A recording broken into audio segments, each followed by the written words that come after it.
সুপ্রিয় দর্শক, সবাইকে স্বাগত জানিয়ে শুরু করছি প্রজন্ম নিউজ 24.com এর নিয়মিত সমসাময়িক বিষয় নিয়ে লাইভ অনুষ্ঠান প্রজন্মের বাংলাদেশ। সাথে আছি আমি ইব্রাহিম খলিল সবুজ। আমাদের আজকের আলোচনার বিষয় কঠোর লকডাউন কতটুকু বাস্তবায়ন সম্ভব। এ বিষয় নিয়ে কথা বলার জন্য ইতিমধ্যে আমাদের সাথে যুক্ত হয়েছেন মানারাত ইন্টারন্যাশনাল ইউনিভার্সিটি জার্নালিজম ডিপার্টমেন্টের প্রভাষক এবং লিজেন্ড স্কুলের সম্মানিত সিইও হাসানুল বারী। আমাদের সাথে আরো যুক্ত হয়েছেন বরিশাল বিশ্ববিদ্যালয় সাংবাদিক সমিতির সভাপতি মোহাম্মদ শফিকুল ইসলাম। আপনাদের দুজনকে অভিনন্দন। ধন্যবাদ। কেমন আছেন আপনারা? আলহামদুলিল্লাহ। জি মিস্টার সবুজ, ভালো আছি এবং আমরা খুব কৃতজ্ঞতা জানাচ্ছি যে প্রজন্মের বাংলাদেশে আমাদেরকে স্বাগত জানানোর জন্য। আশা করছি আজকের প্রোগ্রাম সুন্দর এবং সফল হবে। দর্শক, আপনারাও আমাদের সাথে যুক্ত থাকতে পারেন, আমাদের ফেসবুক লাইভে মন্তব্য এবং প্রশ্ন করতে পারেন। আমাদের সাথে যুক্ত থাকার জন্য www.facebook.com/projnnews24। আমরা চলে যাব আমাদের আজকের মূল আলোচনায়। আমরা শুরুতেই চলে যাব জনাব হাসানুল বারী আপনার কাছে। জনাব হাসানুল বারী, 1 জুলাই থেকে দেওয়া হচ্ছে কঠোর লকডাউন।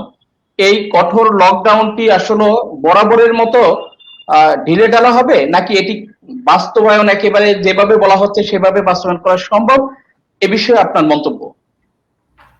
জনাব সবুজ, আপনাকে ধন্যবাদ এবং আপনার মাধ্যমে আজকে প্রজন্মর বাংলাদেশে যারা শ্রোতা দর্শক আছেন তাদেরকে স্বাগত জানিয়ে আমি আমার পক্ষ থেকে যা বলা সেটা বলছি। প্রথমত কথা হচ্ছে যে লকডাউন, এটাকে আমরা আবার কঠোর বানালাম কেন? লকডাউন মানে তো লকডাউন, পুরোটা লকড হয়ে থাকা। তা সেটাকে হালকা লকডাউন বা কঠোর লকডাউন বা আবার নতুন করে শুনতেছি শাটডাউন, এগুলো দরকার ছিল না। এটা ওই ছোটবেলায় একটা গল্প শুনেছিলাম যে আমেরিকাতে এক ভদ্রলোক গেছে হচ্ছে আমাদের বাংলাদেশি। তিনি বলছেন যে ভাই আপনার দোকানে কি খাঁটি মধু হবে? তো তিনি বলছেন যে না ভাই, খাঁটি মধু আমার এখানে নাই, তবে মধু আছে। বিকজ তাদের ওখানে এই কনসেপশনটাই নাই যে মধু সেটা মধুই, সেটা তোর খাঁটি হওয়ার দরকার নাই। তো আমাদের বাংলাদেশে এটা সেই সকল্ড কথার মতো যে ঈদের পরে কঠোর আন্দোলন। কঠোর আন্দোলন শব্দটা যেভাবে আমাদের হাস্যকর বা তরুণ প্রজন্ম সব মানুষ ব্যবহার করেছে ঈদের পরে। ঈদের পরে যদি আপনি কারোর কাছে টাকাও পান, সেটা যদি চেয়ে বসেন, তা আপনি যদি বলেন যে ভাই ঈদের পরে দিব, বা সে যদি বলে ঈদের পরে, তার মানে হতে হয় এটা মানে সেই সকল যে ঈদের পরের আন্দোলন। তো লকডাউনকে কঠোর লকডাউন করাটা এটা যুক্তি না। লকডাউন ইটসেলফ লকডাউন, এটা কখনো আবার নতুন করে কঠোর বা হালকা এটা হওয়ার চুক্তি নাই। 2 নম্বর হচ্ছে লকডাউন বাস্তবায়ন সম্ভব কিনা এ বিষয়ে আসলে সরকার যদি সিদ্ধান্ত নেয়, প্রশাসন যদি সহযোগিতা করে, তবে জনগণকে কিন্তু কোনো আইন জারি করার আগে জনগণকে সচেতন করতে হয়। আমি বলবো সরকার এবার যথেষ্ট সুযোগ দিয়েছেন জনগণকে। প্রায় 1 সপ্তাহ সময় দিয়েছেন যে সামনে লকডাউন আসছে, কঠোর লকডাউন আসছে। আমরা শুনেছিলাম যে সোমবার থেকে লকডাউন শুরু হয়ে যাবে, কিন্তু সেটা আবার বৃহস্পতিবার নিয়ে গেছে। তারপরে সরকার জনগণকে উদারভাবে বেশ খানিকটা সময় দিয়েছে। কিন্তু এই সময় দেওয়ার পাশাপাশি যে সমস্ত মানুষদের কর্মবিচ্ছিন্ন হচ্ছে, বিশেষ করে নিম্ন মধ্যবিত্ত মানুষ, তাদের বিষয়ে সরকারের কি কি উদ্যোগ, সেই উদ্যোগগুলো কিন্তু মানুষের সামনে প্রকাশিত হয়নি। বিশেষ করে কি কি সার্ভিস পেতে পারে, বিশেষ করে রিক্সাওয়ালা শ্রেণীর মানুষ, সিএনজি বা ড্রাইভার বা হেল্পার বা আরো নিম্নবিত্ত যারা জীবনযাপন করে, তাদের ক্ষেত্রে কোনো সার্ভিস সরকারের পক্ষ থেকে আছে কিনা, কোনো এনজিওর পক্ষ থেকে আছে কিনা, বা আমাদের দেশের কোনো সামাজিক সংগঠন থেকে আছে কিনা, সেই বিষয়গুলো কিন্তু আমাদের সামনে এখনো পর্যন্ত কোনো ক্লিয়ার না। তার মানে যারা দিন আনা দিন খায় তাদের অবস্থাটা কি হবে, এই বিষয়গুলো নিশ্চিত না করে লকডাউনকে আবার কঠোর লকডাউনে নিয়ে যাওয়া হচ্ছে, অনেকাংশে শুনেছি সেটা শাটডাউন। তো এই জন্য আমি বলবো যে বাস্তবায়ন লকডাউন করতে হলে যে মানে দেশের প্রশাসন হোক বা সরকারের পক্ষ থেকে যেটা দেওয়া হচ্ছে, এটা যেহেতু জনগণের কল্যাণের জন্য, এই বিষয়ে জনগণকে সচেতন করাটা খুবই জরুরি। তো সেক্ষেত্রে গণমাধ্যমেরও ভূমিকা রাখা দরকার সেই জায়গায়। আর বাস্তবায়ন আসলে কি বাংলাদেশের ক্ষেত্রে কিছুটা একটু এদিক ওদিক হয়, কারণ আমাদের দেখেছি যে গত ঈদের সময় লকডাউন ছিল, সেই সময় মানুষ মানে একটু কিছুটা এদিক ওদিক করে ফেলে আমাদের অনেক সময়। যেমন হচ্ছে লকডাউন চলতেছে, কিন্তু লকডাউনের ভেতরে আবার চলতেছে গাড়ি ঘোড়া, লকডাউনের ভেতরে আবার চলতেছে মার্কেট, শপিং মল চলতেছে, অফিস আদালত চলতেছে। তাহলে লকডাউনটা হলে কিভাবে? এই জন্য লকডাউন অনেকাংশে হাস্যকর হয়ে গেছে, এটা যথারীতিভাবে আরোপ করার না করার কারণে। তবে জনগণ বেশ খানিকটা সচেতন এবং এখন মিডিয়ার কল্যাণে মানুষ জানতে পারছে যে কি অবস্থা হতে যাচ্ছে দেশের, বিশেষ করে আমাদের যে সমস্ত সীমান্তবর্তী এলাকা, বিশেষ করে যশোর এলাকা, সাতক্ষীরা এলাকা, খুলনা, রাজশাহী, এই এলাকা তো খুব কঠোর হচ্ছে। তো জনগণ আসলেই সচেতন হচ্ছে। তো সেই কারণে আমি বলবো যে সামনের মানে আগামী কালকেরই তো লকডাউন শুরু হচ্ছে, তো সেটা নিয়ে জনগণ বেশ খানিকটা সচেতন, তবে এক শ্রেণীর মানুষ একটু বেয়ারা থাকবে। এবং সরকার যে নিষেধাজ্ঞাটা জারি করেছেন, আশা করছি যে পূর্বের যে কোনো সময় চেয়ে লকডাউন এবার সফল হবে। তবে লকডাউন সফল হওয়ার সাথে সাথে নিম্ন মধ্যবিত্ত মানুষ এবং ইমার্জেন্সি সেবাগুলো, যেমন হচ্ছে আপনার খাদ্য, ঔষধ প্রশাসন, তাছাড়া হচ্ছে যে সমস্ত প্রয়োজনীয় জিনিস, যেমন এমন হতে পারে যে সরকার যে আইনটা করেছে যে প্রয়োজন ছাড়া বাইরে বের হলে ডিএমপির পক্ষ থেকে বা পুলিশের পক্ষ থেকে তো গ্রেপ্তারের সুযোগ থাকে। তো এটা যেন আবার বাণিজ্যে পরিণত না হয়, এটা যেন আবার বাণিজ্যে পরিণত না হয়, সে বিষয়েও গণমাধ্যম প্লাস সরকার ঊর্ধ্বতন মহল এবং প্রয়োজনে ডিটেকটিভ ব্রাঞ্চ তাদেরও বেশ খানিকটা সচেতন থাকাটা জরুরি। তো লকডাউন সফল করতে হলে আমার প্রথম পরামর্শ হচ্ছে যে লকডাউনকে কঠোর বা হালকা এগুলো করার দরকার নেই, লকডাউন সেলফ লকডাউন।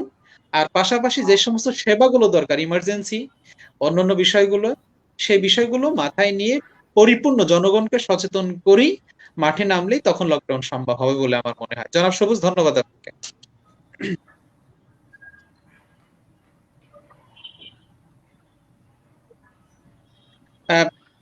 আহ, গত ঈদের মতো এবারও ঈদকে সামনে রেখে এই কঠোর লকডাউন কি পরিকল্পিত না বাস্তবতা, এ বিষয় নিয়ে আপনার কাছে আমরা আবার আসবো। আমরা চলে যাব জনাব শফিকুল ইসলাম আপনার কাছে। জনাব শফিকুল ইসলাম, আপনি বিশ্ববিদ্যালয়ের ছাত্র, আবার বিশ্ববিদ্যালয়ের সাংবাদিকতা করছেন, বিশ্ববিদ্যালয়ের সাংবাদিক সমিতির সভাপতি। এই যে লকডাউনটি 1 তারিখ থেকে দেওয়া হচ্ছে, এই লকডাউন কি আগের মতো ঢিলে ঢালা হবে, আপনি কি মনে করছেন? ধন্যবাদ প্রজন্মের বাংলাদেশের আজকের প্রোগ্রামে আমন্ত্রণ করার জন্য। এবছর আমরা আসলে বছরের শুরু থেকেই লকডাউনের বিভিন্ন সংজ্ঞা আসলে দেখে আসছি। সেক্ষেত্রে মানুষের মধ্যে যে একটা অস্থিরতা করোনাকালীন সময়ে, সেই অস্থিরতা আসলে লকডাউনের সব সমস্যা ছাপিয়ে গেছে। তো দেখা যায় এবছর এই রিসেন্ট যে কঠোর লকডাউনের ঘোষণা আসলো, সেই ঘোষণা আসার পর থেকে মানুষের মধ্যে যেই এর পূর্বের যে অবস্থা ছিল তার সেই জায়গা থেকে কিন্তু বেশ কিছুটা পরিবর্তন আসছে। এবং আমরা যখন এই বরিশাল শহরে যখন এই লকডাউনের ঘোষণা আসা শুরু করলো এবং গতকাল থেকে যে পরিবহন চলাচল বন্ধ, রাস্তাঘাটে কিন্তু বেশ পরিবর্তন দেখতে পাচ্ছি, যে মানুষজনের চলাচল কিছুটা কমছে। এবং এর আগের লকডাউনে যেরকম দোকানপাট খোলা ছিল, এই লকডাউনে সেভাবে দোকানপাট তেমন খোলা দেখতে পাচ্ছি না। বিশেষ করে হোটেল রেস্টুরেন্ট গুলো এর আগে লকডাউনে খোলা ছিল এবং সেখানে মানুষের যাতায়াত ছিল প্রচুর। কিন্তু এই লকডাউন হচ্ছে মানুষ আরো বেশি সচেতন দেখতে পাচ্ছে এবং মানুষের যে সমাগম ছিল শহর কেন্দ্রিক, সেই শহর কেন্দ্রিক সমাগম কিছুটা কমেছে।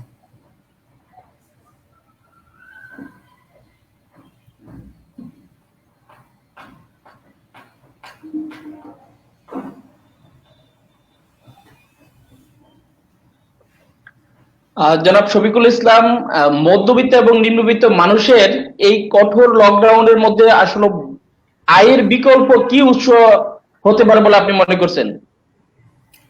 আয়ের আসলে বিকল্প বিকল্প বলতে আসলে মানুষের এখন বিকল্প কোনো সুযোগ নেই, যেহেতু মানুষ গৃহবন্দী অবস্থায় আছে।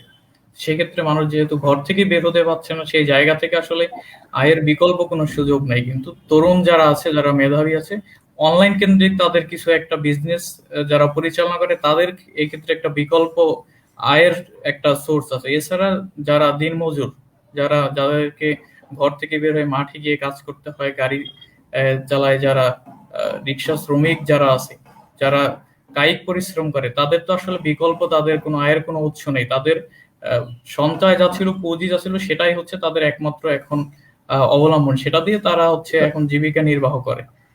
তো সেক্ষেত্রে আমি মনে করি যারা নিম্নবিত্ত মধ্যবিত্ত শ্রেণীর দিনমজুর যারা মানুষ আছে, তাদের এই লকডাউন সময় তাদের যেহেতু রোজগার বন্ধ, সরকারের পক্ষ থেকে তাদের যে কোনো সহযোগিতা করা উচিত ছিল, যেটা বর্তমানে আর কি হচ্ছে না।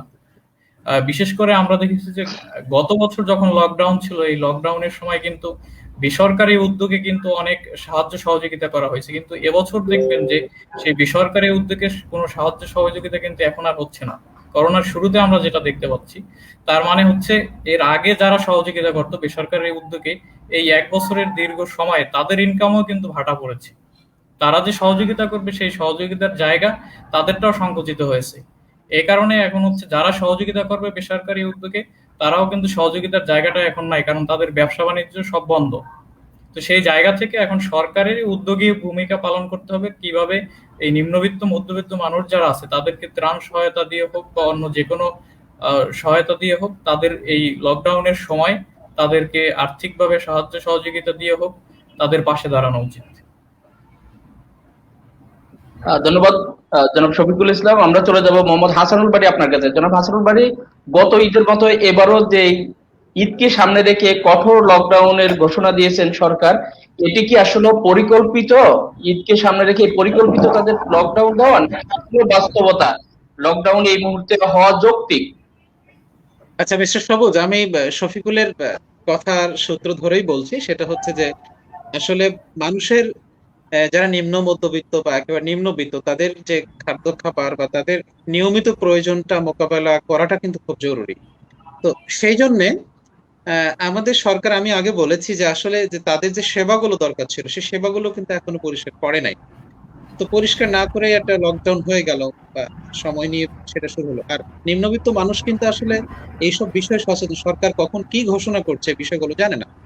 গত ঈদে যেটা হয়েছিল, আচমকা হঠাৎ করে শুরু হয়ে গেছিল যে লকডাউন। মানুষ তখন কিন্তু এক ধরনের প্রিপেয়ার্ড হয়েছিল যে এই তো সামনে ঈদ আসতেছে, এবং ঈদ কেন্দ্রিক কিন্তু মানুষের একটা ব্যাপক বাজেট থাকে, একটা ব্যাপক কেনাকাটা থাকে, পরিবারের সাথে একটা ইন্টারাকশন থাকে। তো হঠাৎ যখন এই ঘোষণাটা করা হলো যে না, এবার ঈদ আপনারা ঘরে ঢাকায় করবেন, যে যেখানে আছে সেখানে করেন, কিন্তু এটা তো সম্ভব ছিল না। আমরা দেখেছি মিডিয়ার কাছে অনেক প্রতিক্রিয়া এমন ছিল যে ভাই আমি যদি বাড়ি যাইতে না পারি তাহলে আমার বউ যাবে কেন, বউ চলে যাবে, এরকম অবস্থা। কারণ দীর্ঘ 2 বছর 1 বছর টাকা করি নাই। তো শহরে যারা খুব কম নিম্ন মানের ইনকাম করে চলে, তাদের কিন্তু অবস্থা এরকমই থাকে যে বছরে 1 বার 2 বার তাদের পরিবারের সাথে দেখা হয়। তো তখন কিন্তু মানে পাবলিক পরিবহন বন্ধ থাকলো ঠিকই, সেই মানুষগুলো ওই স্বাস্থ্যবিধি উপেক্ষা করে হাইসে, যেখানে 10 জন বা 7 জন 8 জন ধরে, সেখানে 12 জন 14 জন করে চলে গেল, এবং সেখানে সেই লকডাউন মানুষের এই যাতায়াতের যে কনভেন্সটা ডাবল 3 ডাবল 4 ডাবল খরচ হয়ে গেল। এটা একটা অযৌক্তিক কিছু না। লকডাউন যদি করতে হয় তাহলে লকটি হয়ে যাবে, সেখানে তো ওই এক শ্রেণীর মানুষ যেতে পারবে আর একজন যেতে পারবে।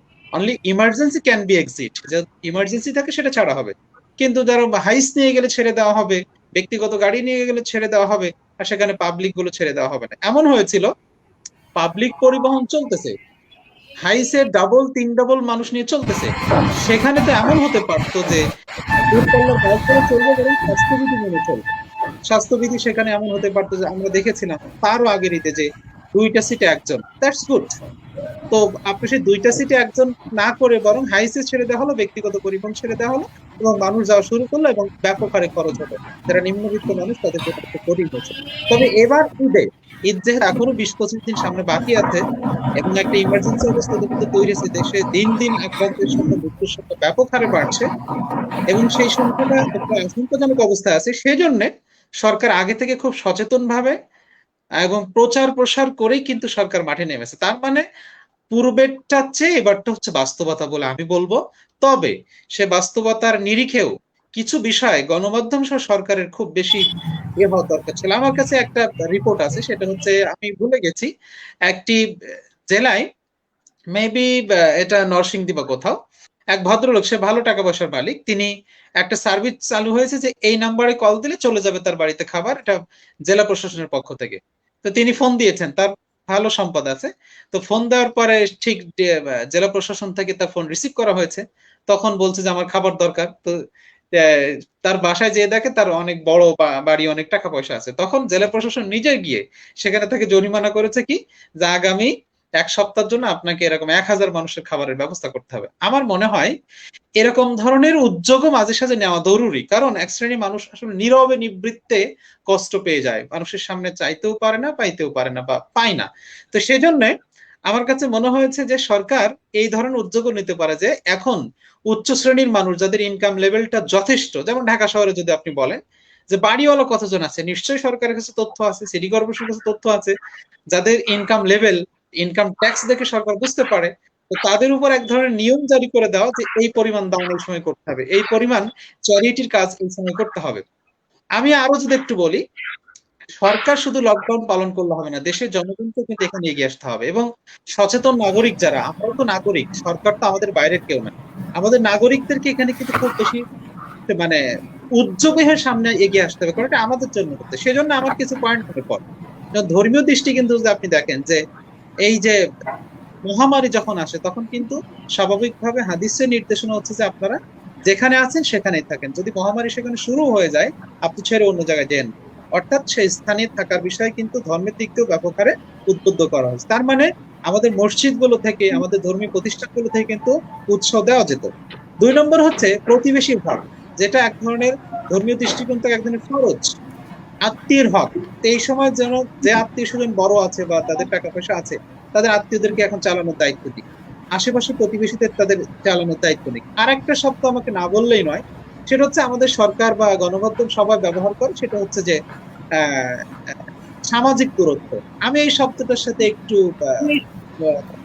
মানে বিপরীত মতে যাবো, সেটা হচ্ছে ডিসএগ্রি করতেছে। এই কারণে সামাজিক দূরত্ব বলে আসলে এই শব্দটা গ্রহণযোগ্য না, এটা হতে পারে নিরাপদ দূরত্ব।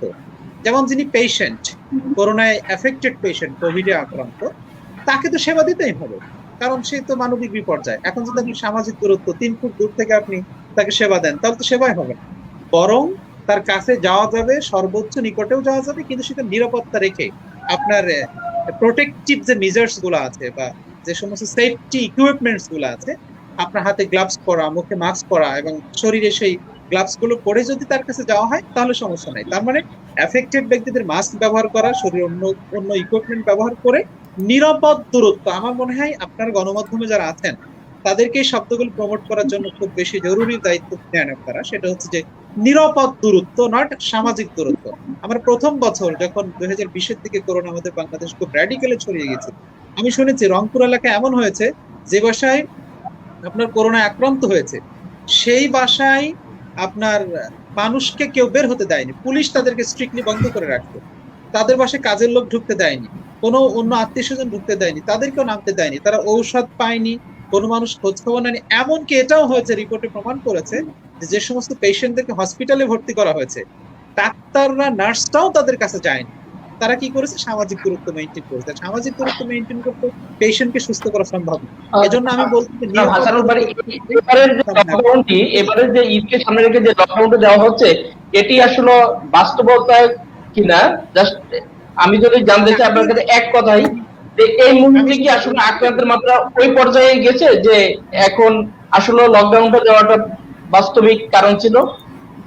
না, আমি বলবো এটা বাস্তবিক কারণ, এবং সরকার কিন্তু সচেতন ভাবে শুরু করেছে, বাস্তবিক। এখন এটা প্রচেষ্টা করুক, তবে বিধিনিষেধ, অন্যান্য সেবাগুলো পরিচালিত করেই উন্নত বিশ্ব, আপনি যদি উন্নত, আমাদের দেশের অনেক কাছে তো আমরা খিচুড়ি রান্না শিখতে বিদেশে যাই, আমরা অন্য কাজ শিখতে বিদেশে যাই, বিদেশ সফরের তো শেষ নাই। তো আমাদের একটা ছোট একটা কম্পারেটিভ স্টাডি দরকার ছিল, একটা স্টাডি জানার দরকার ছিল যে জাপান তারা কিভাবে এই করোনাকালীন তাদের কার্যক্রম পরিচালনা করছে, উন্নত বিশ্বে তাদের কার্যক্রম পরিচালনা করছে কিভাবে। তারা তো সবকিছু বন্ধ রেখে লকডাউন করতেছে না, তারা সবকিছু চালু রেখেই তাদের কার্যক্রম পরিচালনা করছে। সেখানে তারা এই যে নিরাপদ দূরত্ব বলেন এগুলো মেনটেন করতেছে এবং জনগণকে বেশ সচেতন করে তাদের কার্যক্রম পরিচালনা করছে। আমাদের এখানে যেটা হয় এটা হাস্যকরী পরিণত হয়। ধন্যবাদ জনাব হাসানুল বারী আপনাকে। আমরা আপনার কাছে আবার আসবো। আমাদের অনেক দর্শকরা আমাদেরকে মন্তব্য করছেন, অনেকেই আমাদের সাথে যুক্ত আছেন। দর্শক, আপনাদেরকে ধন্যবাদ, আপনারা আমাদের সাথে থাকবেন। আমরা চলে যাব শফিকুল ইসলাম আপনার কাছে। জনাব শফিকুল ইসলাম, 7 দিনের পর লকডাউন আরো বাড়তে পারে বলে কি আপনি মনে করছেন?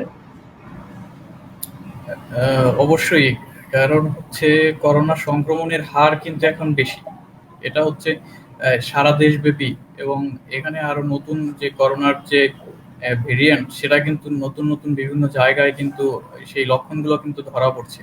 তো সেই জায়গা থেকে এখন যেহেতু সরকার হুট করেই কিন্তু দেশে একটা লকডাউন ঘোষণা করছে এবং সেটা কঠোর লকডাউন প্রজ্ঞাপন জারি করেছে, এবং এটা নিয়ে কিন্তু সরকারের ঊর্ধ্বতন মহল থেকে সবাই, একবারে নিম্নতম মহল যারা আছে উপর থেকে নিচ লেভেল সব সব মহলেই কিন্তু একটা অন্য রকম একটা তোড়জোড় আমরা শুরু থেকেই কিন্তু দেখতে পাচ্ছি। এবং র্যাব, বিজিবি, আর্মি তাদেরকে মাঠে নামানোর কিন্তু ঘোষণা দিয়েছে। তো সেই জায়গা থেকে আমি মনে করি যে দেশের যে সার্বিক করোনা পরিস্থিতি এর পূর্বের থেকে বর্তমান সময় আসলে খুব ভয়াবহ অবস্থা, এবং সেটা কিন্তু আমরা প্রত্যেক বিভাগীয় স্বাস্থ্য অধিদপ্তরে যে রিপোর্টের যে পরিসংখ্যান, সেখানেও কিন্তু আমরা দেখতে পাই যে করোনার বৃদ্ধির যে হার সেটা কিন্তু অনেক বেশি, যেটা পূর্বের থেকে আসলে দ্বিগুণ বলা যায়। তো সেই জায়গা থেকে আমি মনে করি যে এটা আসলে ঈদের আহ আগ পর্যন্ত আমার মনে হয় চলতে পারে।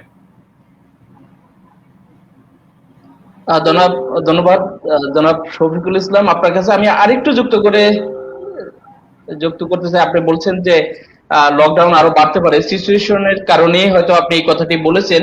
যদি এই লকডাউনটি আরো বাড়ে তাহলে ঈদের মানুষের যে কেনাকাটা বা ঈদ উদযাপন মুসলিম উম্মার জন্য যে দুটি বড় ঈদ তার মধ্যে অত্যন্ত গুরুত্বপূর্ণ, এবং ঈদুল যে আজহা সামনে, এই ঈদুল আজহাতে এর কোনো প্রভাব পড়বে বলে আপনি মনে করছেন কি? হ্যাঁ, অবশ্যই এটা ঈদের বাজারে বড় ধরনের একটা প্রভাব পড়বে। কারণ হচ্ছে এটা যদি একদিক থেকে দেখি যে বাজারের দিক থেকে যদি আমরা দেখি যে এই ঈদুল আজহা কেন্দ্রিক কিন্তু যে পশু যে বিক্রির যে বাজার, সেই বাজারে বড় ধরনের একটা প্রভাব পড়বে। কারণ মানুষ এই সময়টাতে আসলে আহ এই ঈদের আগ মুহূর্তে কিন্তু মানুষের ব্যবসা বাণিজ্যে অন্যরকম একটা চাঙ্গা পরিস্থিতি তৈরি হয়, এবং সেই অর্থের টাকা দিয়েই কিন্তু আমরা দেখি যে, কারণ মানুষ হচ্ছে সঞ্চয় করে, অনেকে সঞ্চয় খুব কম থাকে, ঈদের 1 মাস 2 মাস আগের কিছু টাকা, মান্থলি টাকা থেকে ওইখান থেকেও তারা কিন্তু কোরবানি দেয়। তো সেই জায়গা থেকে দেখা যায় যে ঈদের আগ মুহূর্তে 1 মাস আগে বা 15 দিন আগে যদি ইনকামটাই যদি বন্ধ থাকে, সেক্ষেত্রে দেখা যায় যে তার ইনকাম যদি বন্ধ থাকে, সে কোরবানি হয়তো এবছর দেওয়ার যদি তার নিয়ত থাকে, তাহলে এবছর কিন্তু সে দিতে পারতেছে না। সেই জায়গা থেকে যদি দেখা যায় যে এরকম যদি কোরবানি দেওয়ার যদি সিদ্ধান্ত পরিবর্তন হয়, তাহলে কিন্তু পশু বিক্রির বাজারেও কিন্তু একটা প্রভাব পড়বে। ধন্যবাদ জনাব শফিকুল ইসলাম আপনাকে। আপনি বলেছেন যে ঈদের উপর একটি প্রভাব পড়বে, নিঃসন্দেহে এই প্রভাবটি পড়বে। আমরা চাই যে দ্রুত সময়ের মধ্যে যেন এই করোনা পরিস্থিতি স্বাভাবিক হয়, যাতে আমাদের এই ঈদের উপরে বড় ধরনের প্রভাব না পড়ে, এবং সরকারও হয়তো এই করোনা পরিস্থিতিতে, যেটি আমাদের হাসানুল বারী স্যার বলেছেন যে সরকার বিভিন্ন ধরনের পদক্ষেপ নিতে পারে, তাহলে হয়তো এটি মোকাবেলা করা আমাদের জন্য সম্ভব হবে। আমরা চলে যাব হাসানুল বারী আপনার কাছে। জনাব হাসানুল বারী, আপনার কাছে জানতে চাই, শিক্ষার্থীদের পড়াশোনা স্বাভাবিক রাখতে সরকার এবং শিক্ষা প্রতিষ্ঠানগুলো কি উদ্যোগ নিতে পারে বলে আপনি মনে করছেন? আচ্ছা, জনাব সবুজ সাহেব, আপনি সমাধানের কথা বলেছেন যে আসলে শিক্ষার্থীদের কি উদ্যোগ নেওয়া উচিত বা শিক্ষা ব্যবস্থার জন্য। তার আগে জানা দরকার যে আসলে বর্তমান প্রবলেমটা কি লেভেলে দাঁড়িয়েছে শিক্ষা প্রতিষ্ঠান বন্ধ থাকার কারণে। শিক্ষা প্রতিষ্ঠান বন্ধ থাকায় আমাদের দেশের প্যারেন্টিং ব্যাপক হারে ফেলড। বাবা মা রীতিমতো উদ্বিগ্ন ছেলে মেয়েদেরকে নিয়ে। তো এত উদ্বিগ্নতার ভেতর দিয়ে কেন? সরকার বন্ধ রেখেছে একদিকে, অন্যদিকে বলেছে অ্যাসাইনমেন্ট দাও, এবং বিশেষ করে টেকনোলজির মাধ্যম দিয়ে তোমরা ছেলে মেয়েদেরকে কানেক্ট করে দাও অনলাইন এডুকেশন সিস্টেম।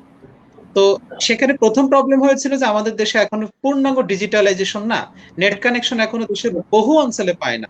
সে বিষয় কিন্তু সরকার বিবেচনা করে না। যেখানে নেট কানেকশন কম বা সীমান্তবর্তী এলাকা, সেই জায়গায় কি করা উচিত সে বিষয়ে কিন্তু সরকার কোনো নির্দেশনা দেয়নি। এমন তো হতে পারতো যে সে এলাকার শিক্ষকরা সেই এক একটা গ্রামে যাবে, গিয়ে গিয়ে শিক্ষার্থী 2 জন 5 জন 10 জনকে নিয়ে বসে তাদেরকে একটু মাঝে সাঝে করবে, সাপ্তাহিক একটা ভিজিট হতে পারতো।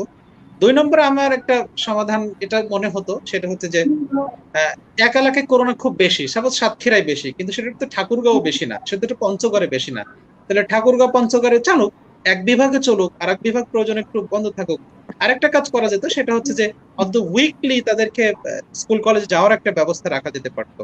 তো আমি এখানে হোলিস্টিক সলিউশনের আগে প্রবলেমটা বলি যে বর্তমানে শিক্ষা ব্যবস্থা বন্ধ হওয়ার কারণে প্রজন্ম তাদের রীতিমতো টেকনোলজি অ্যাডিকশন তৈরি হয়েছে। কারণ এই টেকনোলজির ফলে মেন্টাল ডিসঅর্ডার তৈরি হচ্ছে, এবং বাংলাদেশে এই জিনিসটা আগামী দিনে একটা এক্সপ্লোশন হতে পারে, একটা বিস্ফোরণ হতে পারে, যে প্রজন্ম ধ্বংসের একটা মেইন কারণ হতে পারে শিক্ষা ব্যবস্থা ধ্বংস হয়ে যাবে, শিক্ষা না চলা।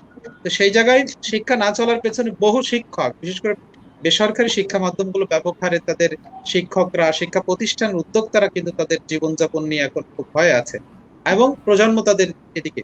তো আমি বলবো সেখানেও উন্নত বিশ্ব কিভাবে তাদের অল্টারনেটিভ সিস্টেম গুলো ডেভেলপ করেছে, তাদের ইন্টারনেট কানেকশন কিভাবে দিয়েছে, সরকার এবং বেসরকারি উদ্যোগ থেকে কিন্তু গরিব শিক্ষার্থীদের বা যাদের এই ক্রয় ক্ষমতা নাই তাদের কিন্তু ইন্টারনেট সেবা বা ল্যাপটপ প্রদান করা বা মোবাইল প্রদান করা এবং তাদের খরচের টাকা কিন্তু দেওয়ার একটা ব্যবস্থা করা দরকার ছিল, যে মাধ্যম দিয়ে তারা এটাই করবে। এবং আরেকটা বিষয় করার দরকার ছিল যে শিক্ষা মন্ত্রণালয় থেকে বা সরকারি যে সমস্ত প্রতিষ্ঠানগুলো আছে শিক্ষা সংশ্লিষ্ট, সেখান থেকে এই অনলাইন এডুকেশনটা কিভাবে দিতে হবে এবং কিভাবে নিতে হবে এইটার উপরে খুব ট্রেনিং দরকার ছিল।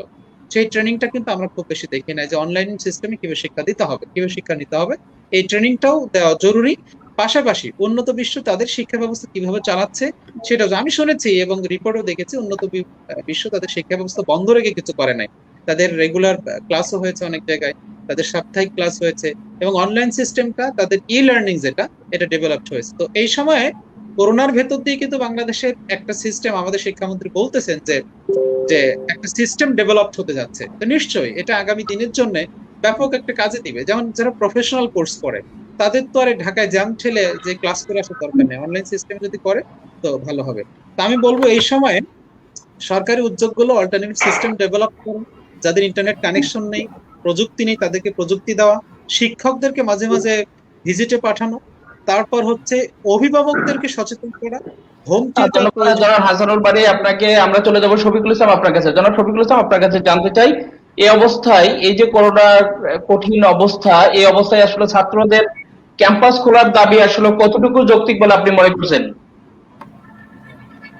না, আসলে এখন যে পরিস্থিতি এবং এর আগেও যে পরিস্থিতি ছিল, সেই পরিস্থিতিতে আসলে ক্যাম্পাস খোলার মতো পরিবেশ নাই। যদিও আমরা দাবি করি, আমি নিজেও তাই ব্যক্তিগতভাবে মনে করি যে আসলে শিক্ষা প্রতিষ্ঠান খোলা উচিত, কিন্তু বাস্তবতা হচ্ছে শিক্ষা প্রতিষ্ঠানে আহ, এই সামাজিক দূরত্ব যেটা বলি সেটা আসলে বজায় রাখা সম্ভব না। কারণ আমরা হচ্ছে বিশ্ববিদ্যালয় হোক বা অন্য স্কুল কলেজ যেখানেই হোক, সেখানে কিন্তু সবাই কিন্তু একসাথে আড্ডা দেয়, সবাই বসে একসাথে, ক্যান্টিনে যায় একসাথে, লাইব্রেরিতে যায় একসাথে। তো সেইখান হ্যাঁ, থেকে, এই জায়গা শফিক থেকে কিন্তু শফিক, আমি যদি আপনাকে একটু থামাই শফিক, সেটা হচ্ছে জি, আমাদের, আমার কাছে মনে হয় একটু উল্টা। সেটা হচ্ছে যে সরকার যদি কোনো ডিসিপ্লিনারি অ্যাকশন দেয়, নিয়ম, সেটা কিন্তু শিক্ষা প্রতিষ্ঠানে সবচেয়ে বেশি সম্ভব। যে ক্লাসে এইভাবে বসা, তারপর এইভাবে চলাফেরা করা, বিশেষ করে আবাসিক গুলো একটু ডিফারেন্ট হতে পারে। কিন্তু আপনি দেখেন গণপরিবহন কিন্তু ব্যাপক হারে চলেছে, আপনার হ্যাঁ, রাস্তায় মানুষজন চলতেছে, শপিং মল চলতেছে, তা শপিং মলে কি মানুষ এক জায়গা হয় না? গণপরিবহনে মানুষ কি এক জায়গা হয় না? এবং ঢাকা শহরের জ্যাম গুলোতে মানুষ এক জায়গায় হচ্ছে। তো সেখানে সেখানে আমার কাছে মনে হয়েছে শিক্ষা প্রতিষ্ঠান ছাড়া অন্য জায়গায় বরং ডিসিপ্লিনারি অ্যাকশন কঠিন, শিক্ষা প্রতিষ্ঠানে সহজ ছিল। আমি সেই দিক দিয়ে বলবো এখন তো একটা ইমার্জেন্সি অবস্থা, এর আগের মুহূর্তের অবস্থা যেটা ছিল তখন শিক্ষা প্রতিষ্ঠান অন্তত টেস্ট করেও দেখতে পারতো। আপনি এটা কি মনে করেন যারা বিশ্ববিদ্যালয়ের শিক্ষার্থী তারা সব ঘরে বসে আছে, লকডাউন পালন করতেছে? তা কিন্তু না, তারা ঠিকই হয় মেসে আছে, তারাও সেখানে গাদাগাদি করে আছে, তারাও ঠিকই রাস্তাঘাটে আড্ডা দিচ্ছে, তারাও ওই মাঠে ময়দানে ঘুরে বেড়াচ্ছে, তারা কিন্তু বসে নাই কোথায়। শিক্ষা প্রতিষ্ঠানে গেলে বরং আপনার রিসার্চ অন্য কথা বলে, সেটা হচ্ছে শরীরে অ্যান্টিবডি তৈরি হতো, মানে রোগ প্রতিরোধ ক্ষমতা, ইমিউনিটি সিস্টেম কিন্তু ডেভেলপ হতো, একটু ভিটামিন ডি বাড়তো। ঢাকা শহরের কিন্তু একটা ব্যাপক শিক্ষার্থী, তাদের কিন্তু ভিটামিন ডি এর ঘাটতি হচ্ছে শুধু ঘরে থেকে থেকে। তো এই জন্য আমি বলবো যে শিক্ষা প্রতিষ্ঠানে সম্ভব ছিল যে ডিসিপ্লিন অ্যাকশন গুলো পরিচালনা করে। আর অন্য জায়গায় আপনি গণপরিবহন, মার্কেট, রাস্তাঘাট, এসব এই সামাজিক এই যে সমস্ত আড্ডাগুলো আপনি কি দেখছেন না? নির্বাচন চলেছে, মিছিল মিটিং চলেছে, তো সেখানে তো সামাজিক দূরত্ব প্রশ্নই ছিল না। তো সেগুলো চললে ওটার পাশাপাশি শিক্ষা প্রতিষ্ঠানে চলতে পারতো। আপনাকে শিক্ষা ইন্টারাপ্ট করার প্রতিষ্ঠান জন্য অবশ্যই দুঃখিত। চলতে, হ্যাঁ, ধন্যবাদ। শিক্ষা প্রতিষ্ঠান অবশ্যই চলতে পারতো, কিন্তু আমরা মানে স্টুডেন্টের জায়গা থেকে, আমাদের জায়গা থেকে, আমরা তো নিজেদেরকে খুব ভালোভাবে চিনি, সেই জায়গা থেকে আমরা নিজেরাই মনে করি যে আসলে সরকার আরোপিত যতই বিধিনিষেধ থাকুক, আমরা ঠিক সেই আগের মতোই আমরা সবাই এক জায়গায় জড়ো হবো, ঠিক আগের মতোই আমরা ঠিক একভাবেই আড্ডা দিব। তো এই যে একটা পরিস্থিতি, আমরা কিন্তু আসলে অনেক সময় বিধিনিষেধের মধ্যে থাকলেও আমরা প্রশ্ন কিন্তু হচ্ছে সেটা আপনি কি কিন্তু এখন আড্ডা বাস্তবে কিন্তু দিচ্ছেন না? মানি না। আপনার এখন শিক্ষার্থীরা কিন্তু ঠিকই আড্ডা দিচ্ছে, আপনার কি হ্যাঁ, কেউ আড্ডা ঘরে বসে দিচ্ছে। আড্ডা দিচ্ছে? তবে আমার কাছে এখানে একটা বিশেষ মনে হচ্ছে, শুধু যেহেতু বাংলাদেশে সবকিছু চালু আছে, শিক্ষা জি জি জি, প্রতিষ্ঠান বন্ধ, সেটাই। এই জায়গা থেকে সরকারি একটা সিদ্ধান্ত যেটা আমার কাছে বিশেষভাবে মনে হয়েছে, সেটা হলো যে শিক্ষা প্রতিষ্ঠানে যদি বড় ধরনের কোনো ক্রাইসিস তৈরি হয় শিক্ষা প্রতিষ্ঠান খোলার কারণে, যদি কোনো শিক্ষার্থী মারা যায় কোভিড এর কারণে এবং সেটা যদি আরো অনেকজনের মাঝে ছড়ায়, তাহলে সরকার একটা চাপের মুখে পড়বে, এবং এই চাপ থেকে বাঁচার জন্য সরকার একটা কৌশলের জায়গা থেকে শিক্ষা প্রতিষ্ঠানটা আসলে শুরু থেকে বন্ধ রেখেছে। এবং আমরা কিন্তু দেখেছি যে সরকার সব থেকে বেশি চাপের মুখে পড়ে ছাত্র আন্দোলনের মুখে যখন পড়ে।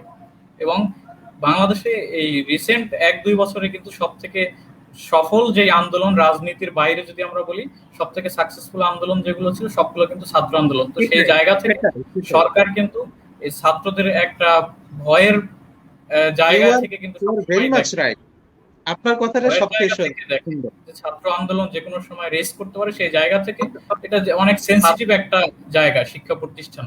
স্টুডেন্টরাই হচ্ছে এখন বাংলাদেশ সরকারের জন্য কিন্তু একটা বড় ধরনের চ্যালেঞ্জ। সেই জায়গা থেকে একটা কৌশলগত জায়গা থেকে আমি মনে করি যে বাংলাদেশ সরকার আসলে শিক্ষা প্রতিষ্ঠান বন্ধ রেখেছে। এই কারণে তো শফিক, সেটা হচ্ছে যে দেখবেন মাদ্রাসাগুলো কিন্তু খোলা ছিল, কওমি মাদ্রাসা কিন্তু এখনো খোলা আছে, সেখানে এখনো খোলা আছে। এবং সরকার তাদেরকে প্রাইভেট মাদ্রাসা যেগুলো আছে, আমি এটা জানি আমাদের বরিশালে হোক বা অন্য যে কোনো জায়গায়, ঢাকা শহরে সব প্রাইভেট মাদ্রাসা কিন্তু খোলা আছে এবং সেখানে তারা ক্লাস পরিচালনা হচ্ছে। কওমি মাদ্রাসা যেগুলো আছে সব তাদের ক্লাস কার্যক্রম পরিচালনা হচ্ছে এবং তাদের মধ্যে কিন্তু করোনা যে ছড়িয়েছে এরকম কোনো তথ্য কিন্তু আমরা এখন পর্যন্ত পাই নাই। কোনো স্টুডেন্ট করোনা আক্রান্ত হয়েছে বা কোনো টিচার হয়েছে এরকম তথ্য কিন্তু গণমাধ্যমে আসে নাই, আমরাও পাই নাই। তার মানে হচ্ছে আসলে একটা সিস্টেমের মধ্যে যদি চলা যায় তাহলে আসলে সম্ভব। এটা যেহেতু সরকারি একটা সিদ্ধান্ত, একটি বলা যায় যে একটি রাজনৈতিক একটা সিদ্ধান্ত, আমি মনে করি যে এটা আসলে একটা পলিটিক্যাল ডিসিশন। এই জায়গা থেকে শিক্ষা প্রতিষ্ঠান বর্তমানে বন্ধ আছে। সবুজ ভাই, ধন্যবাদ জনাব শফিকুল ইসলাম। আমরা চলে যাবো হাসানুল বারী আপনার কাছে। জনাব হাসানুল বারী, আপনি যেহেতু একজন বিশ্ববিদ্যালয়ের শিক্ষক, আপনার কাছে আমি মৌলিক একটা প্রশ্ন আসবো। তার আগে একটু শফিকুল ইসলামের আলোচনার সাথে যুক্ত করে আপনার কাছে আমি জানতে চাই যে আপনি যেহেতু একটি বিশ্ববিদ্যালয়ে শিক্ষকতা করছেন, এই ছাত্রদের যে দাবিটি বিশ্ববিদ্যালয় খোলার বা বিভিন্ন ধরনের শিক্ষা প্রতিষ্ঠান খোলার জন্য তাদের দাবি, এটি আপনি একজন শিক্ষক হিসেবে এটাই কতটুকু যৌক্তিক বলে মনে করছেন? আমি যৌক্তিক এই কারণে মনে করছি যে শিক্ষার্থীরা, বিশেষ করে বিশ্ববিদ্যালয় লেভেলের কলেজের শিক্ষার্থীরা, তারা কেউ ঘরে বসে নেই। তারা ঠিকই ওই মাঠে ময়দানে চলতেছে, পরিবহনে চলতেছে, মার্কেটে ঘুরতেছে এবং তাদের সময় নষ্ট হচ্ছে। এই জন্য বলবো অন্তত টেস্ট করে দেখা যায়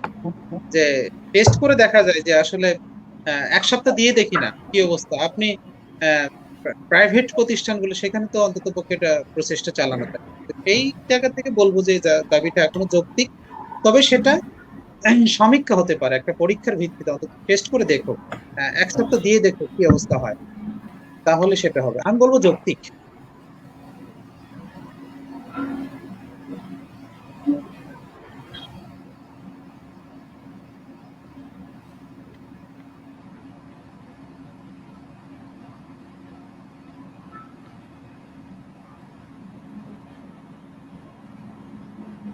সবুজ ভাই, শুনছেন তো নিশ্চয়ই?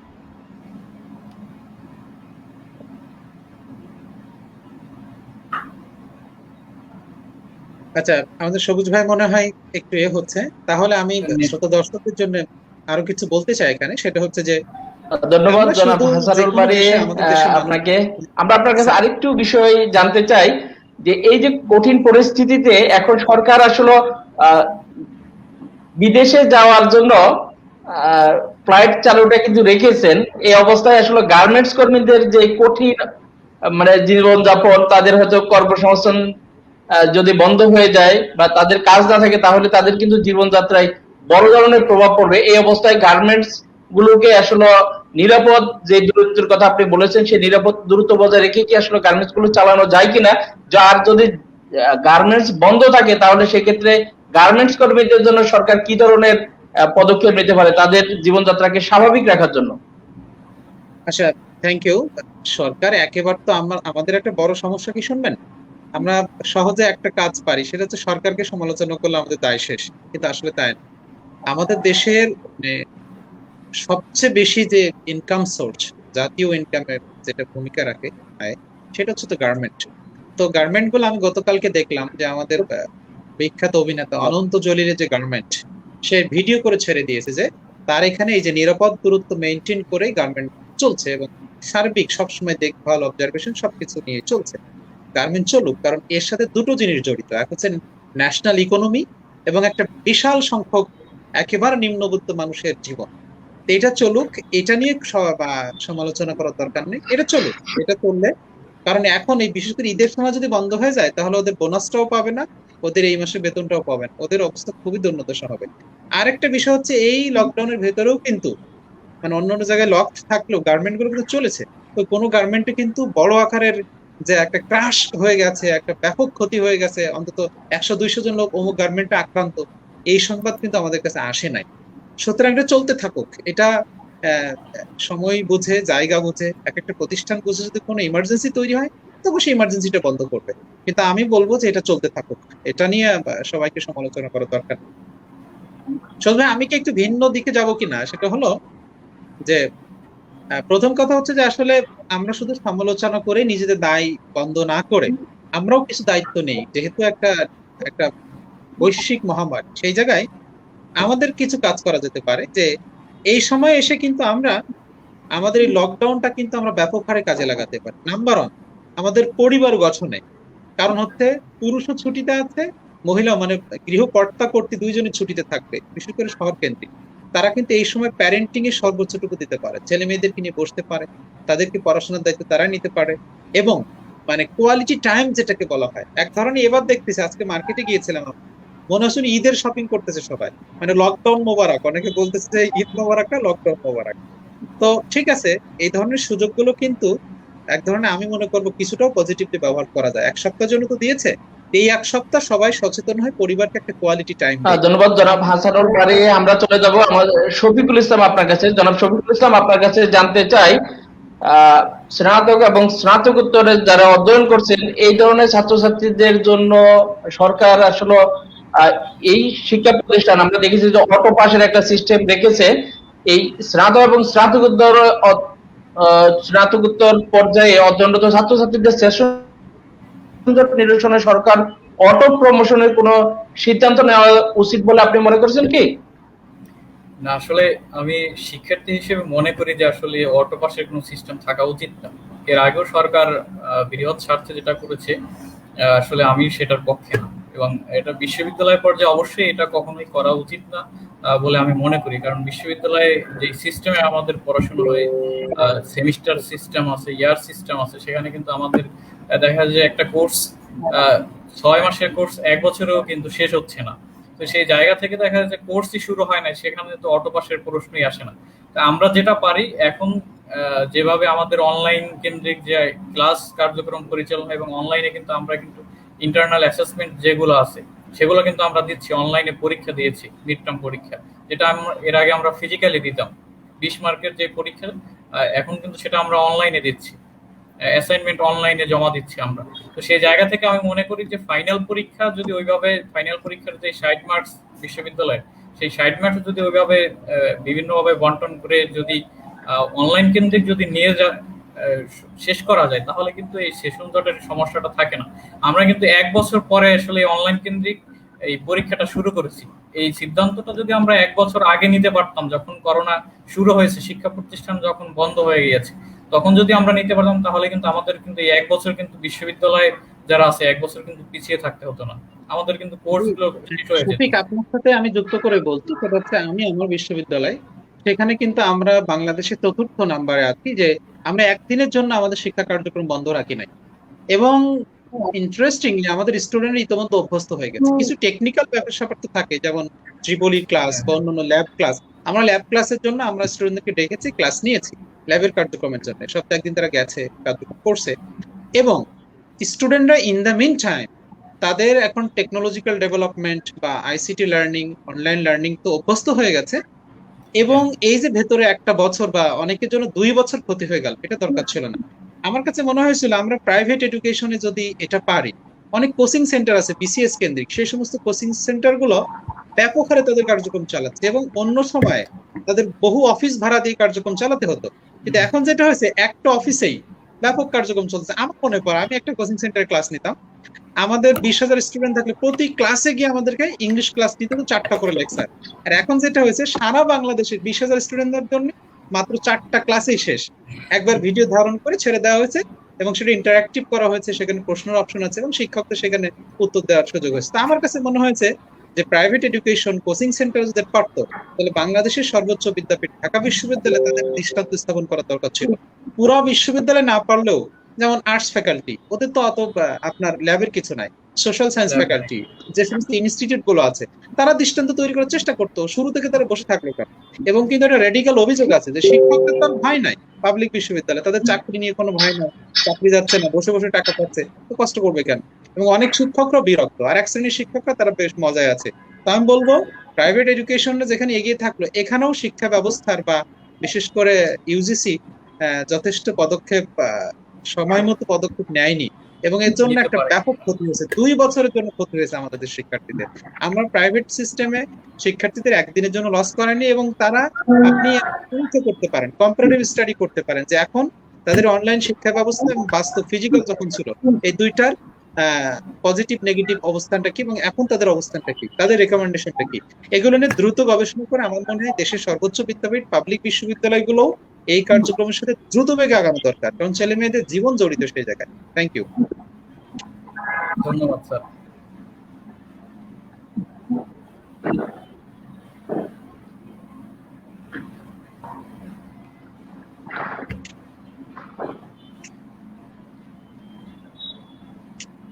আহ, আমাদের একটু নেটওয়ার্ক সমস্যা করতেছে বোধহয়। আমরা জনাব হাসানুল বারী, আপনার কাছে একটু জানতে চাই আমি যে কর্মহীন মানুষের সহায়তা সরকার কোন ধরনের পদক্ষেপ নেওয়া উচিত বলে আপনি মনে করছেন?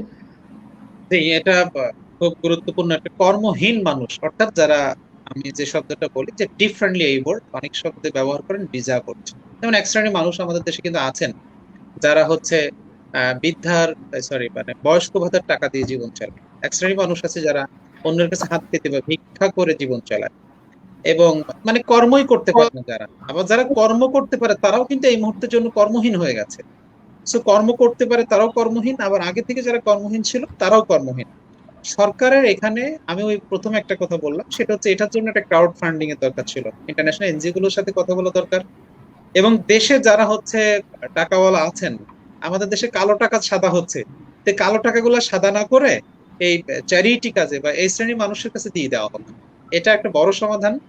তারপর হচ্ছে জনগণকে সচেতন করাটা জরুরি। মানে এই যে আমি একটু আগে বলছিলাম যে আত্মীয়র হক, প্রতিবেশীর হক, এই বিষয়গুলো কিন্তু রিলিজিয়াসলি মানুষকে মোটিভেট করা যায়, ইন্সপায়ার করা যায়, এবং হচ্ছে প্রশাসনের পক্ষ থেকে এবং সরকারের বাজেটও কেন্দ্রিক হওয়া দরকার যে কর্মহীন মানুষকে কিভাবে কাজে লাগাবে।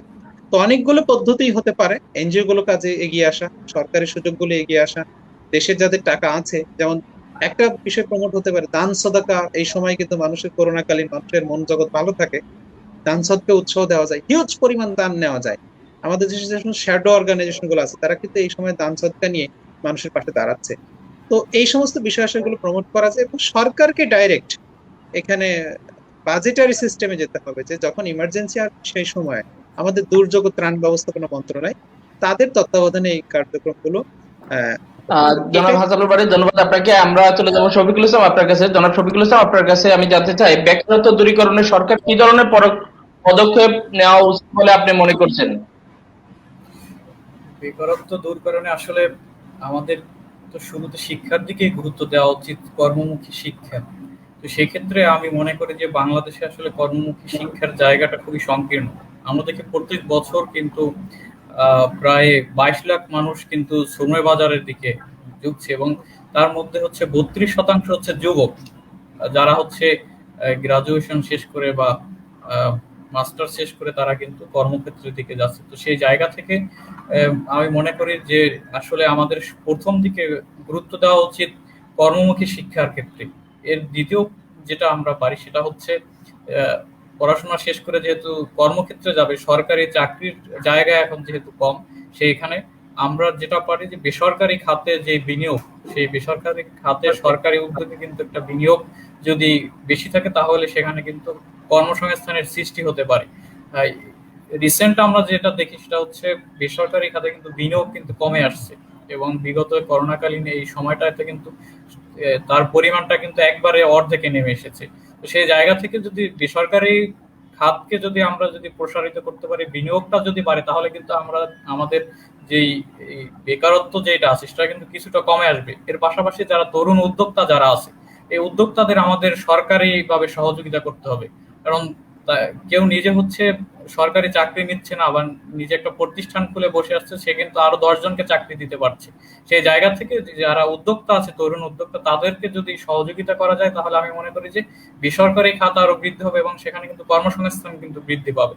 এর পাশাপাশি আর যেটা সরকারের গুরুত্ব দেওয়া উচিত, তথ্য প্রযুক্তি খাত। যেটা আপনি জানেন যে বাংলাদেশে কিন্তু অনেক তরুণরা আছে যারা কিন্তু চাকরির পাশাপাশিও কিন্তু এই টেকনোলজি ইউজ করে তারা হচ্ছে এই আইটি ফার্মকে ব্যবহার করে কিন্তু হিউজ পরিমাণ তারা ইনকাম করছে, কন্টেন্ট ক্রিয়েট করে, ওয়েব ডেভেলপিং করে, ফাইবার অনলাইন যেসব অ্যাক্টিভিটিস আছে তার মাধ্যমে কিন্তু তারা কিন্তু একটা ইনকাম করছে। এবং যদিও সরকারি সহযোগিতা আছে, তারা হচ্ছে ডিজাইনিং শেখানো বা আউটসোর্সিং শেখানোর মাধ্যমে, ফ্রি আউটসোর্সিং শেখাচ্ছে, এর মাধ্যমে উদ্যোক্তা তৈরি করার চেষ্টা করছে, কিন্তু সেটা কিন্তু একটা নির্দিষ্ট সময় পর্যন্ত তারা কিন্তু ঝরে পড়ছে। তো সেই তাদেরকে ঝরে পড়ে যাতে না হয়, এই উদ্যোক্তা যারা আছে তাদেরকে সরকারিভাবে সহযোগিতা করা এবং বেসরকারি খাতে যে বিনিয়োগ, সেই বিনিয়োগটা যদি বৃদ্ধি করা হয় তাহলে আমি মনে করি যে কর্মসংস্থান সৃষ্টি হবে এবং বেকারত্ব দূর হবে।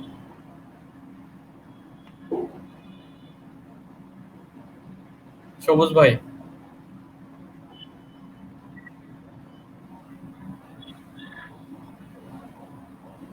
জনাব সবুজ, আমি ওই শফিকের সাথে তাল মিলিয়েই বলবো, সেটা হচ্ছে আসলে বেকারত্বটা বাংলাদেশের একটা সব বিগ প্রবলেম, এবং এটার ফলে কিন্তু অন্যান্য বিষয়গুলো জড়িত। মাদকাসক্ত বেড়ে যায়, খুন খারাপি বেড়ে যায়, বিশৃঙ্খলা বেড়ে যায়, হত্যা বেড়ে যায়, রাহাজানি বেড়ে যায়, যৌতুক বেড়ে যায়, মানে সামাজিক অপরাধগুলোর একটা ধন্যবাদ বেশ। জনাব শফিকুল ইসলাম আপনাকে। আপনি আমাদের সাথে থাকুন, আমরা চলে যাব হাসানুল বাড়ি। আপনার জনাব হাসানুল বাড়ি, আপনার কাছে সর্বশেষ আমি জানতে চাই, বেসরকারি বিভিন্ন শিক্ষা প্রতিষ্ঠান ইতিমধ্যেই এই করোনার প্রভাবে কিন্তু বিলুপ্ত হয়ে গেছে। এমত অবস্থায় সরকার এই ধরনের শিক্ষা প্রতিষ্ঠানগুলোকে টিকিয়ে রাখা এবং এর সাথে সংশ্লিষ্ট যে সমস্ত শিক্ষক, কর্মকর্তা, কর্মচারী আছেন তাদের জীবনযাত্রাকে স্বাভাবিক রাখার জন্য সরকার আসলে কি ধরনের পদক্ষেপ নেওয়া উচিত বলে আপনি মনে করেন? হ্যাঁ, ধন্যবাদ সবুজ ভাই। হ্যাঁ, গুরুত্বপূর্ণ প্রশ্ন এই সময়। আমি নিজেও বেসরকারি শিক্ষা প্রতিষ্ঠানের শিক্ষক। তো সেই জায়গায় আমি বলবো যে বাংলাদেশের একটা সংখ্যা বেসরকারি শিক্ষা প্রতিষ্ঠান, সেটা প্রাইমারি এডুকেশন বা প্লে লেভেল, আবার স্কুল লেভেল, কলেজ লেভেল এবং ইউনিভার্সিটি লেভেল, যে সমস্ত সেগমেন্ট গুলো আছে, একটা সংখ্যক প্রতিষ্ঠান তারা তাদের কার্যক্রম অনলাইনে পরিচালনা করছেন এবং তারা কিন্তু তাদের টাকাও নিয়ে থাকছে। আমি গতকালকে একজন অভিভাবকের একটা অভিযোগ শুনলাম যে এরা পড়ায় না কিন্তু ঠিকই টাকা নেয়, মাস শেষে টাকা নিচ্ছে, কারণ তাদের ক্লাস পার করতে হচ্ছে, এক ক্লাস থেকে আরেক ক্লাস উঠাতে হচ্ছে। তো এই জায়গায় বেসরকারি আমাদের যে শিক্ষা ব্যবস্থাপনা আমাদের দেশের, একটা বিষয় কিন্তু আছে, সেটা হচ্ছে যে অনেকাংশে সরকারি শিক্ষার চেয়ে কিন্তু, মানে গণশিক্ষা বা পাবলিক শিক্ষার চেয়ে কিন্তু এই বেসরকারি শিক্ষা, সেটা কিন্তু মোর পপুলার এবং মোর ইফেক্টিভ অনেক জায়গায়। সেই জায়গায় সরকারকে এখানে কোনোভাবেই শিক্ষা প্রতিষ্ঠান বা শিক্ষা কেন্দ্রিক প্রতিষ্ঠানকে বন্ধ করাটা, আমি এটা পছন্দ করছি না। কারণ এখানে শিক্ষা নিয়ে কাজ হচ্ছে, দেশের উন্নয়ন হবে, তবে সরকারি পলিসির ভেতরে থেকে, জাতীয় পলিসির ভেতরে থেকে সে শিক্ষা প্রতিষ্ঠানটা চলবে। তো সেই জায়গায় তাদের এই মুহূর্তের জন্য প্রয়োজনে কিছুটা হলে ভর্তুকি দেওয়া তাদের পরিচালনার জন্য, তাদের হচ্ছে যে সমস্ত রেগুলার খরচগুলা, তাদের শিক্ষার্থীদের কিছু টেকনোলজিক্যাল সাপোর্টও দেওয়া যেতে পারে, এবং তাদের শিক্ষকদের জীবনযাত্রার মান ডেভেলপমেন্টে কার্যক্রম সরকার কিছু স্কিম হাতে নিতে পারে। এবং অন্যান্য শিক্ষা প্রতিষ্ঠানও ঠিক যেভাবে চলবে, বেসরকারি শিক্ষা, মানে সরকারি বেসরকারি আলাদা, মানে এই পৃথকীকরণটা আমার কাছে খুব কষ্ট লাগে। এর দরকার নেই, সবার জন্য সমান নিয়ম কানুন থাকবে, সবার জন্য সমান স্টাইলে চলবে। মানে এটাও কিন্তু স্কুল কলেজগুলোতে ইউনিফর্ম কেন দেওয়া হয়, শিক্ষার্থীদের মাঝে যাতে একটা মানে একটা সমান চিন্তাটা তৈরি হয়।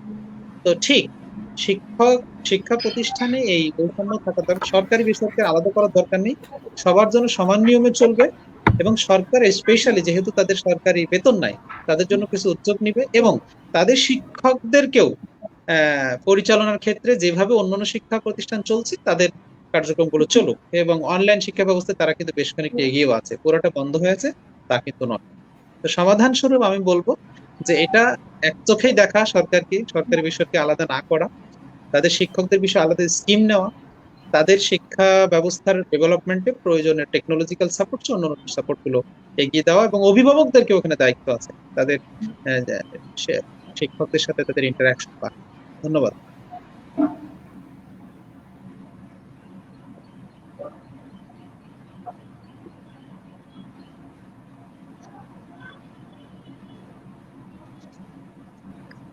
ধন্যবাদ জনাব হাসানুল বারী।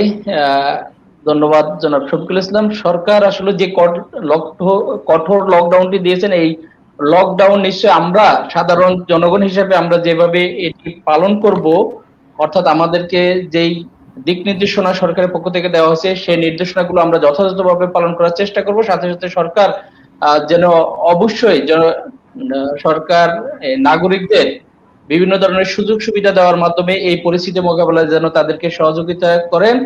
এই বিষয়গুলো নিয়ে আপনারা দুইজনে আমাদের সাথে যে কথা বলেছেন, অত্যন্ত গুরুত্বপূর্ণ অনেকগুলো বিষয় আপনারা আলোচনা করেছেন। আপনাদের দুজনকে অসংখ্য ধন্যবাদ। দর্শক আপনাদেরকেও ধন্যবাদ যারা আমাদের সাথে যুক্ত থেকে আমাদের এই লাইভ অনুষ্ঠানটি দেখছেন। আমাদের আগামী অনুষ্ঠানটি দেখার আমন্ত্রণ জানিয়ে আজকের এই অনুষ্ঠানটি এখানে শেষ করছি। সবাই ভালো থাকুন, সুস্থ থাকুন, নিরাপদ থাকুন। অসংখ্য ধন্যবাদ প্রজন্ম বাংলাদেশকে এবং যারা